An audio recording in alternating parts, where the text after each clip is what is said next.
జాతకం అనేది పడుతున్న వర్షానికి ఒక్క గొడుగు మాత్రమే, కానీ జాతకం జీవితం కాదు. మీరు మిమ్మల్ని నమ్మండి, మీ ఇష్టదైవాన్ని నమ్మండి, మీరు చేయాల్సిన బాధ్యతను ఖచ్చితంగా నెరవేర్చండి. భగవంతుడు మీతోనే ఉంటాడు. మనం ప్రయాణంలో ఒక స్పీడ్ బ్రేకర్స్ ఎలా ఉంటుందో అలా జాతకాన్ని వాడండి.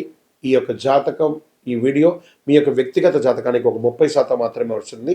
మీ యొక్క సంపూర్ణ జాతకం మీ యొక్క date of birth, time of birth ద్వారానే వస్తుంది. కాబట్టి జాతకం పడుతున్న వర్షానికి గొడుగు. బాగా గుర్తుపెట్టుకోండి. మీ యొక్క ఇష్టదైవ దేవాలయంలో మీ వయస్సు ఎంత ఉందో అన్ని దీపాలను నెలకొకసారి వెలిగించండి. అతి శక్తివంతమైనటువంటి 48 రోజులు పూజ చేసినటువంటి కరుంగాలి మాలను ధరించండి. ఆరోగ్యంగా, ఐశ్వర్యంగా ఉండండి. నెగిటివ్స్ అంతా తొలగిపోతుంది. ఇంకనూ మీ యొక్క వ్యక్తిగత జాతకం కోసం మీ పేరు, మీ date of birth, time of birth, place of birth WhatsApp చేయండి. మా అడ్మిన్స్ మీకు రిప్లై ఇస్తారు. విజయోస్తు.